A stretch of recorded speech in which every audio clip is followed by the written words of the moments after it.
Hi everyone, welcome back, and in this video we are going to learn about Git SSH Setup. Now why do we need SSH Setup?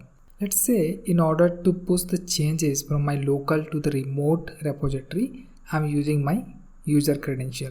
In that case, my user credential are, let's say, 15 character. So I have to type those 15 character all the time. Instead of that, SSH provide a better solution.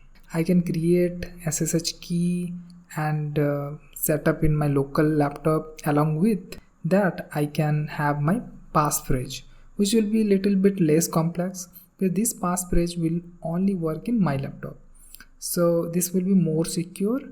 Now let's understand the concept behind it. So it uses RSA algorithm.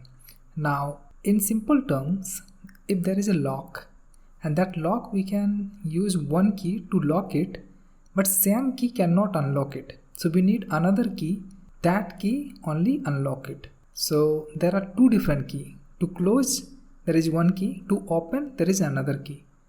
Now here in this example we have one text message that is hello. That message I'm encrypting it using public key. Now that message I can decrypt using private key.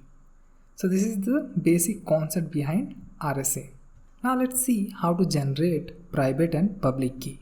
So for that we have to use SSH keygen and then -t and then ed25519, that is the algorithm, -b, that is the byte size, then we are giving email address, and -f, that is like file name we are providing here.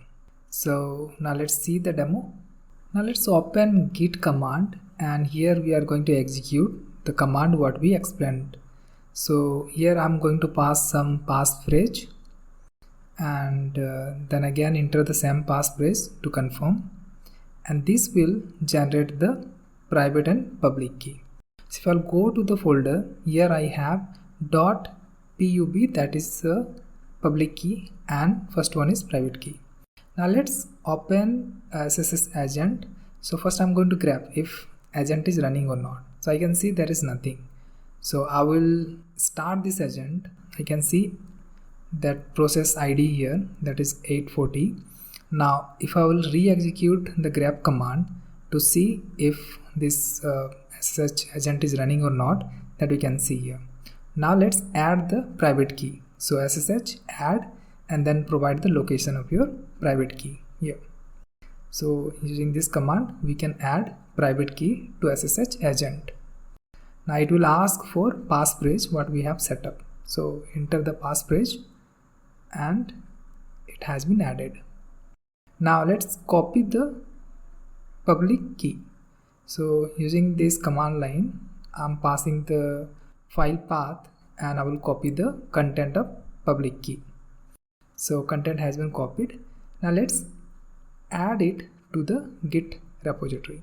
So I'm using here Bitbucket. I'll go to the setting, then workspace settings, then here I have one section that is add SSH key, that add key option here within SSH key. So here I will give some name and then paste the content. Now add key.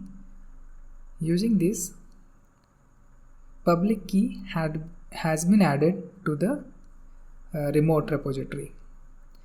Thanks for watching.